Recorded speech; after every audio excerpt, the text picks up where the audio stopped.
for the bankers here. The hour of preparation.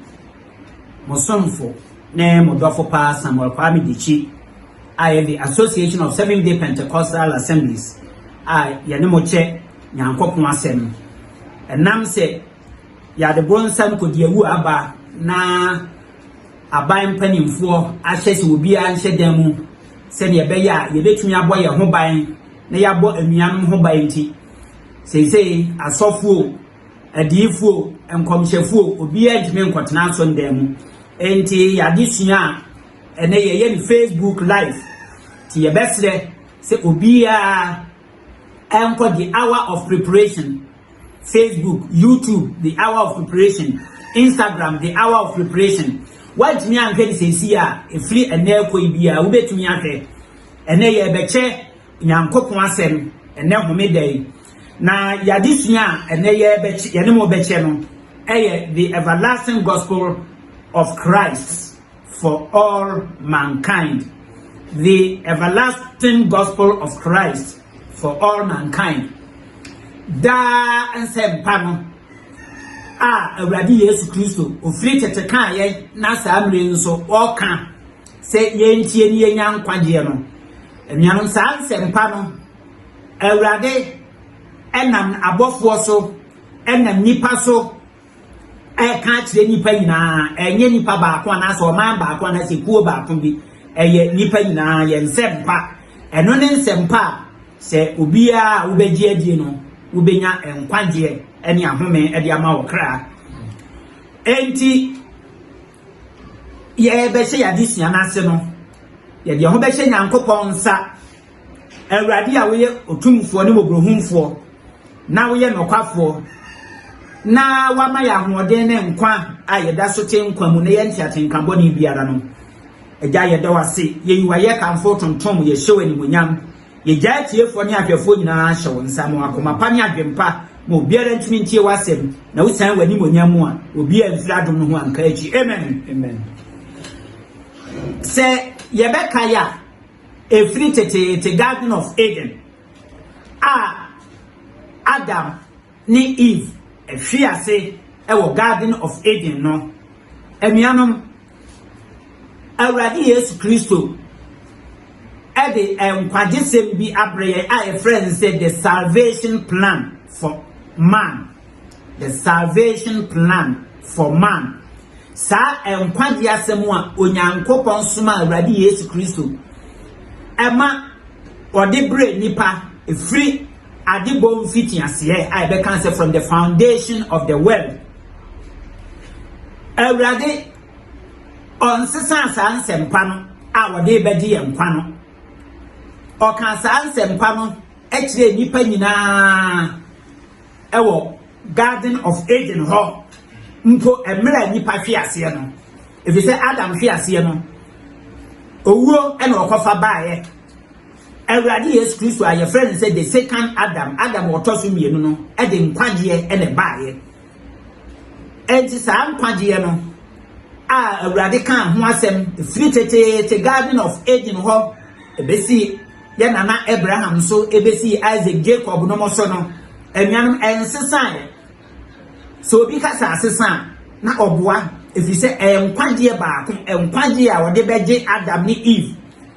anasa afobu a wode bebu Adam ni Eve eye the same enkwaje ene afobu ene wode be ma me ene wo eje ye nsempa baako nsempa no nsesan obi ka sa asesan na oboa ede na ma Adam ni Eve efiase ewo Garden of Eden eye boni ntira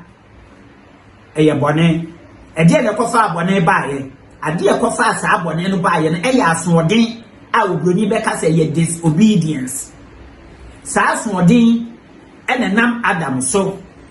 ebi abeka me no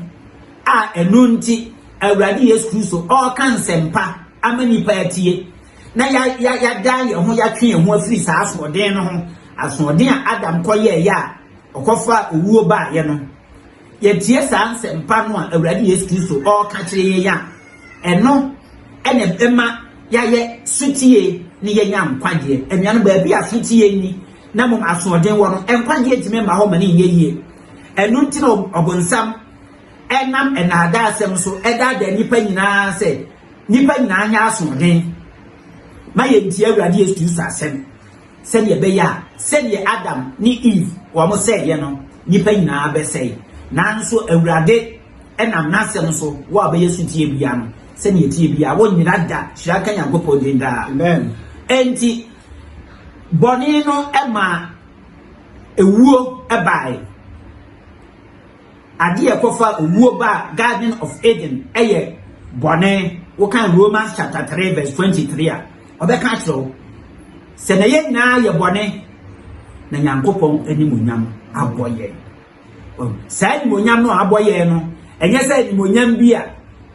ye dia ma ahemfo ne asikafo a se ebo mpo a obeka so memfa ho sa animuonyam no a ebo ye no ne kofa owuo ba ye enu nti na awurade Yesu Kristo enam ne nsem pa all kan so ebema nipa enya nkwaje sa nsem pa na awurade Yesu Kristo kan wo se wo a wo beje awurade no adi wo na abenya nkwa wa nyina ni a wo nya nkwaje e wo 1 John chapter 5 11 to 12 1 John chapter 5 11 to 12 pa cho kan ma me 1 John chapter 5 11 to 12 no ase na yeni adanse no se Onyankopɔn ama yenda nkwa na nkwa yi wɔ ne ba no mu se wate we ni adanse no se Onyankopɔn ama yenda nkwa wayi afisa asode ye kofa owuo ba ye no mu ede ya ekoda nkwa mu na bo wose da nkwa no e wo ne ba no mu ne ba awurade Yesu Kristo mu na sa da nkwa no to asoma me verse 12 no de owo oba no wɔ nkwa no de oni Nyankopɔn ba no oni nkwa no de owo oba no e wo nkwa no na obi a oni Nyankopɔn ba no uni da nkwa no wo be ye da ne we Nyankopɔn ba no wo betumi nya Nyankopɔn ba no a je utie nsempa a wo ka no na wo bre waso ase na wo bre wakoma ase na wo ye sutie e ma sa nsempa no eno e na ba mu anya enkwaje a wo ka no anya no enti sa nsempa no a awurade Yesu Kristo e ka no wo kan efri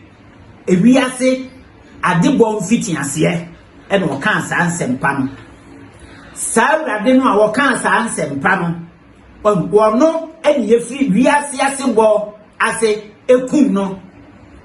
grandma no a okum no wiase ase bo ase the Lamb of God that was slain from the foundation of the world when ekura di adanse ese ampa awurade Yesu Kristo no wona boss ro ni asase enam ne so ena oye anyema nyina enti nkwaje no obefie ni mogya agu ho Calvary cross no so a da bia ye kan ho asem no sa mogya no mpo wodi kan fie edege ye nkwa ewo Garden of Eden he was slain from the foundation of the world enian e ya asem ese mugidie ti ye kan se nsem pa no nso wo hya ase from the foundation of the world ya e wo so obi ate ase sa nsem pa no ene nsem ese nipa gidie ye beke Romans chapter 10 Romans chapter 10 16 to 17 when was he gidie enam ensem kan mu ansa na ubetumi nya Nyankopɔn ba no gise wunya ni mugidie a ade a ebetumi adi adanse se ampa wanya ni mugidie ana wote bibi ena wunya ni mugidie no eye nsem kan ofiri ewiase mfiti ase wiase adebɔ mfiti ase so ede sa nsem pa ma ye no eno ne be mu wanya awurade ni mugidie eno na se wo bre wo ho ase ma sa ase no na wutie na wudi so a ebe mu wanya nkwaje Romans chapter 10 16 and 17 Romans 10 16 and 17 verse 16 na enye won nyina na wotie asempa no na Isaiah kan say Erade hwan na waje ya asenka edie verse 17 ene afi na gidie firi asem no tie mu na otie nam Kristo ho asem so eba shaka Nyankopɔn de da o se tete no kra ye kan asem nya nipa nyina ne tie ye enti odi for Isaiah e kan asem no Isaiah chapter 53 was na hwan ena waje ye nsem kanadi Ewurade basa no ano ye Ewurade Yesu so ma de kan sempa no tetete no enso nipa ani ani to obisa sese hwan na age san sempa na bi gidie no enam tie mu ansa na watini anya Ewurade Yesu Kristo a o ka asem no watini anya no ama wanya saa nkwagye no se ne ye kan ye no ape emiano san sempa no o ka kire ye janom the patriots eja Abraham woni dikan wono so ye ka san sempa no kire no Abraham ye otie wa anye se Adam ni Eve wo mo anti wo mo ya asombra chie ekofa wuwo ba ye no Abraham etie Nyankopon asem enu nti ena Nyankopon frɛ ne se oye Nyankopon adamfo enam so tie nti Galatians chapter 3 verse 8 ti san sempa no wo ka kire Abraham no Abraham so enam se wotie ye nti o ka kire di fiefo ni na chidifo nyina wantie amfa nhyɛ ne ho na momotie ye no woda na di wo bo ho dawuro se de be ya ne ma a edi na chi meme ye Abraham ba won so ye Abraham ba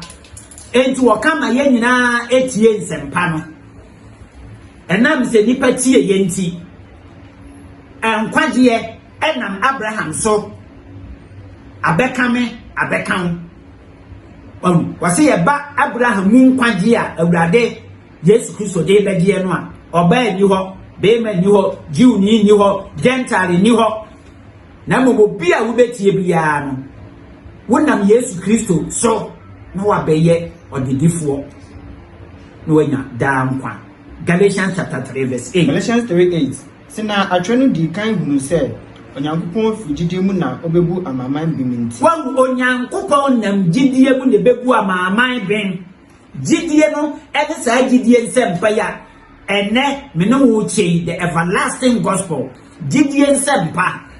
enti Onyankopon nam Awurade Yesu Kristo so Garden of Eden e kan gidie nsempa nipa ni ani Adam ni Eve anye sa gidie nsempa na ni enti wo mo hwe ase aso odenti ema owuo ebe kan ye nyina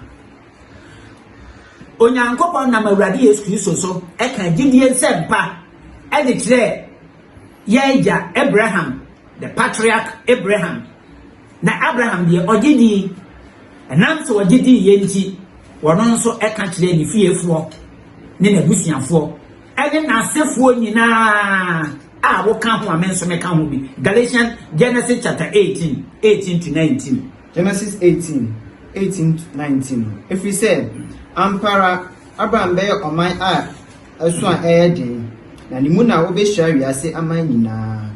verse 19 Abraham be ye oman a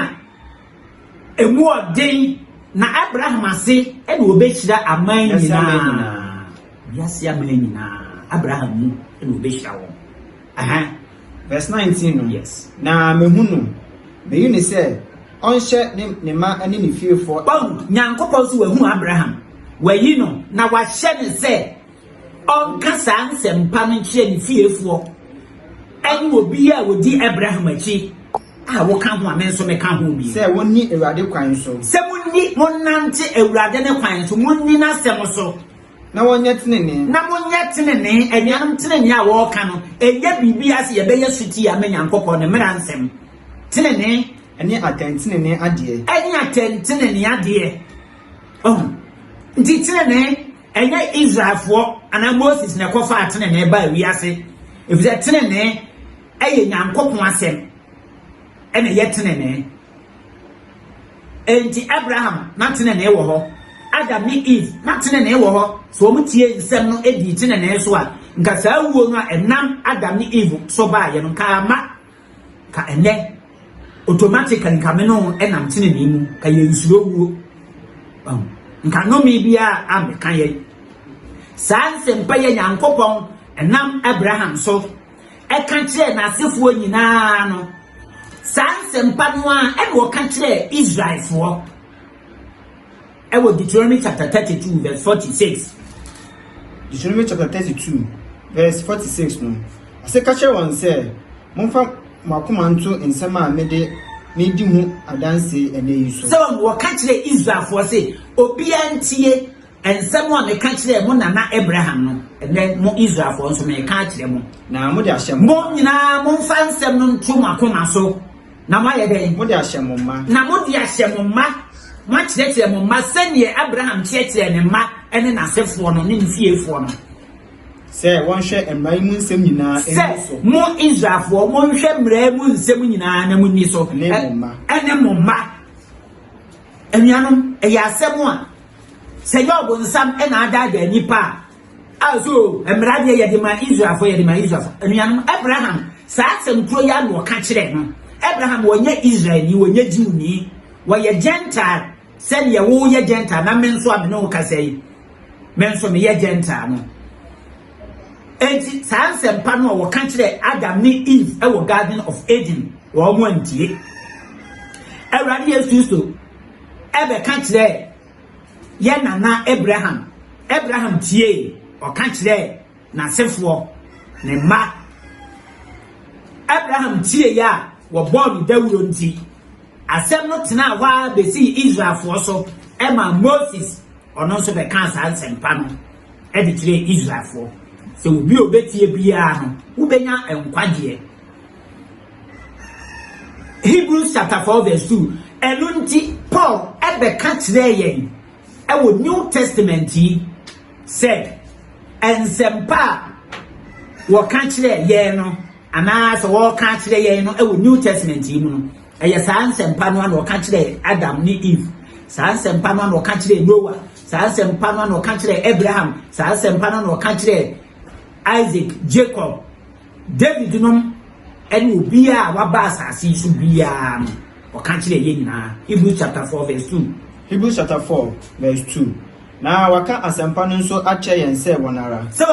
waka asempa no ache yen se wo mo a wanka se ensempa o se ye ya binu ka no se dispensation bia won sempa ye ka kire nipa na ma ye obonsam kire eni bible mu se dispensation bia won kire en sempa wo ka ase na waka asempa no ache yen se wonara se wo mo a sa asempa no eye singular waka asempa no ache yen se ni wo ka kire wo mo no a enunti ena Paul san be kan se obi obofuo mpo efiri soro eba asase su begina wanim na obe kan sempa foforo bi a wo se mentie enti wo ka kire Galatia fo so wo mo atwe wo mo ho ekogidie foforo mu enunti na nipa bebre kan Galatia fo mo na ya no mo agiri yom se Galatia fo mo na Paul kan chom se ma wo mu nimra so wo mo twe wo mo ho firi Nyankopɔ mmra so ekodi nsem foforo achi enti wo kan Galatia fo enwuma no anhwa be ka se Nyankopɔ mmra nsem bibie wo se no kra na wo mo atwe wo mo ekodi nipa nhyehyɛ so ani nhyehyɛ ya emfa nipa nkonkwaje mu Galatians chapter 1 6 and then 8 to 9 Galatians chapter 1 6 and then 8 to 9 verse 6 no ayame won wa se matwe mo ho entem sa every day wa fa mo Kristo adom no mu ho ko Nyankopon enam awurade Yesu Kristo so frɛ Galatia fo enem menew se wo mo mfiri wiase emra ensempa ede nkwanje ba no anche na Galatia fo san twen wo mo mfiri sa ensempa no because Galatia fo eme mo ma pa se mo atwe mo mfiri sa ensempa ho enu nti na Galatians chapter 3 ho no wo frɛ Galatia fo se Galatia fo a mo nwene foolish Galatians enye se Nyankopɔ mmra nsɛm a na wo mu di so nti na ɔka sɛ wo mo nwene no na mo be Nyankopɔ nsɛm a wo de kyerɛkyerɛ wo mo na anche bia wo mo san twe wo mo kɔ wiase ekodi nipa nhyehyɛ ne nipa enkyerɛkyerɛ so ene mmra se wudi so a wunya nkwagye mfiri mu no enu nti na Paul ka kyerɛ wo so wo ye Galatia fo a wo mo nwene pa kyerɛ to aso ma se wo kɔ asempa foforo mu wo mo kɔti asempa foforo verse 7 enye dan sempa yi a Awurade Yesu so e kan Garden of Eden no be ka kyerɛ Abraham se munye me nkyerɛkyerɛ ne ma kyɛdeɛ so na mo anya nkwa no enye no na Galatia fo no tee ya wo mo di so kwa bi na mo wo mo tee no wo mo dane wo mo ho ekodi asempa foforo so verse 7 no yes anso enye asempa foforo biara verse 8 yes na sempo ana abofo bi firi so eba beka asempa foforo bi kyerɛ mo aka de yaka akyɛ mo no ho a onue One sempo yen anaso obofo bi firi soro e begina mo anim be kan sempa foforo bi e de kirewo e kan ye yaka ne awurade Yesu so aka na Abraham no kan ye Noah wa yetene ne sempa kan for kan about 120 years no e yes sempa kro no a nti wo se mo twe mo ho na mo kotie sempa foforo bi afiri obofo kra ho a munue die said the yakano canino. Yes. Son of a make can you said, we were can assemble for be a tremo, I can't the Moje no. Nasa Obecanisa only one. Paulus asking a repeat by 3 times. Sempo ubi be can send for fufu be a can ye margin on and you namutia munie and yam yakasi bia and yasem papa. We went here a nome which here in Sugar. Onyankopon nam sa sempa ya so ene Abraham eye apam nti Abraham nyankopon ene ne ya apam no wonam nyankopon ne mmera nsem a eye nsempa no so ene ne Abraham eye sa apam no Abraham tie ne na wodi ne mmera na ahwede ne na tebudie nyina so nti onyankopon wo kan Genesis chapter 17 verse 7 no ube say sa apam no onyankopon ene Abraham ene yes apam no pacho Genesis chapter 17 verse number 7 yes na mema mene wo ne kwasefo a ebedi wechi no apam ejina wo won twatwa so mu yes na ayeda apam wahu na mema wo ne wasefo a ebedi wechi no apam no amene wo bepam no ebeye da apam enkosi Emfri Abraham so ene ekosi nipa foforo bi so na osesa apam no ene ekosi nipa foforo bi so na osesa apam no a se ne nipa bi ma wo mo kire dispensationalism eyo obonsam kire enye nyankopon kire onyankopon kire eye nsempa ene nkwagye a eye nkwagye ba ko nsempa ba ko efise nkwagye ni nyankopon sesa no enam awurade Yesu Kristo so send ye tini ni bia nyankopon beje ne nkwa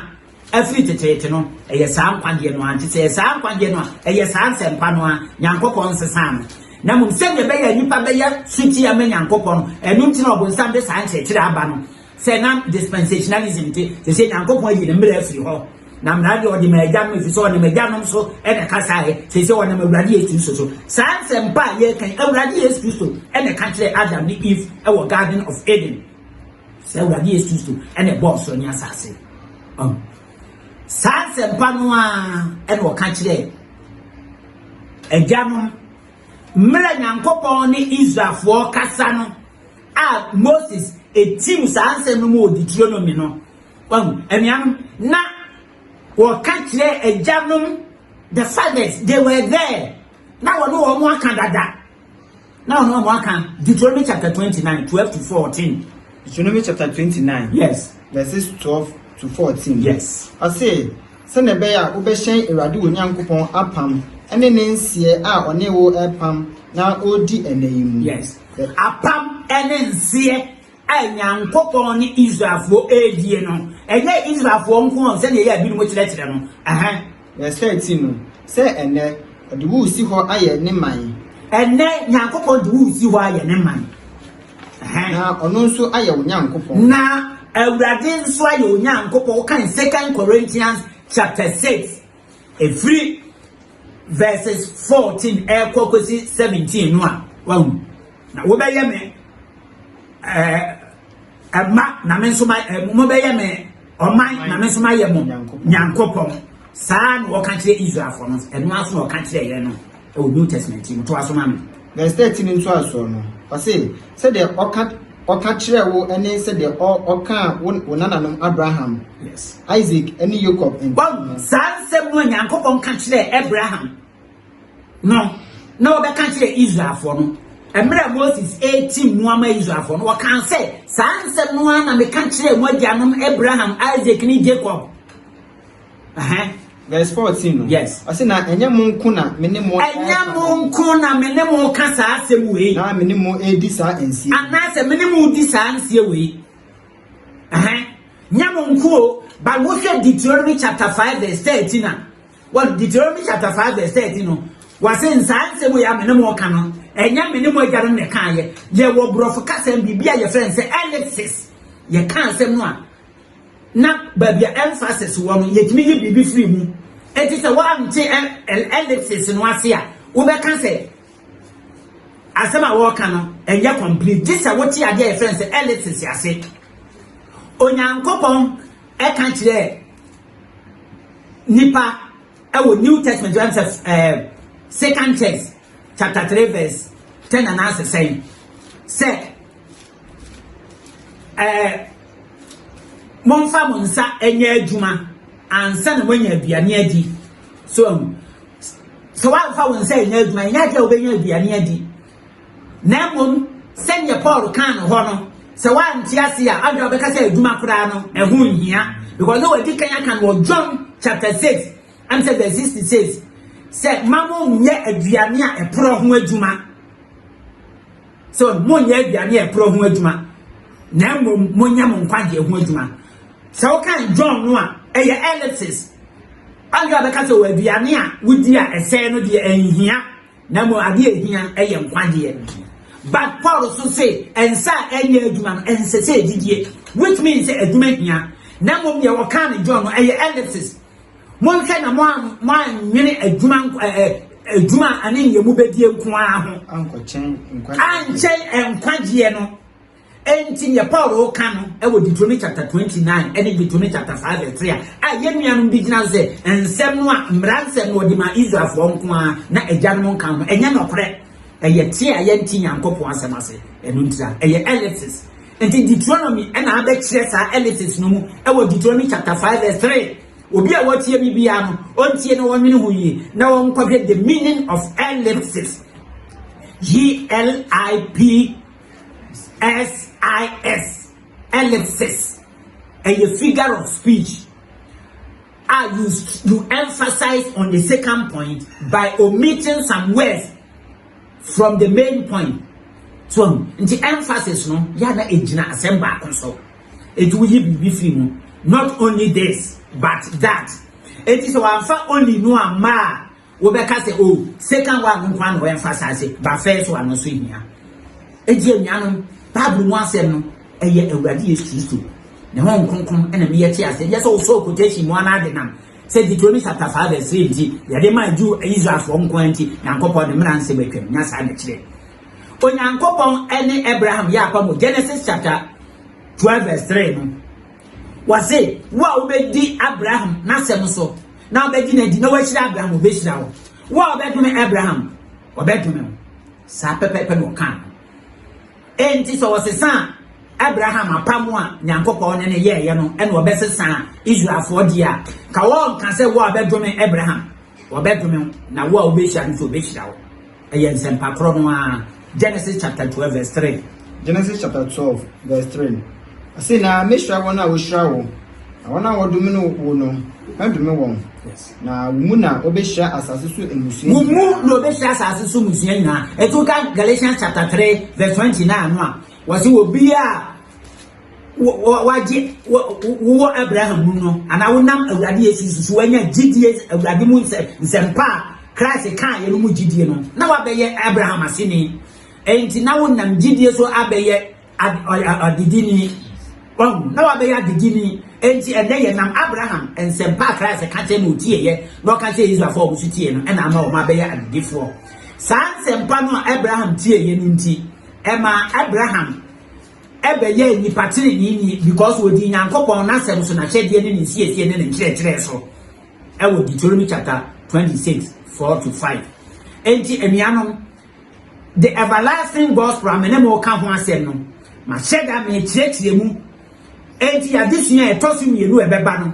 ye behu the everlasting gospel our can your garden of Eden no editue nipa no ama obia tiase se sa everlasting gospel no efritete ene ba ye obia obeye sutie ubenya nhira wa ye sutie a ubenya nome wunya nkwaje awurade Yesu Kristo onka ye ho onhira ye wonome ye na womoa ye na na semuntime ntina ye mu eye the hour of preparation a ye modofo ne mo somfo Samuel Kwame Bechi me de bremo no Nyankopon kam nyina mo no sɛ ne ne mu kwantie am kra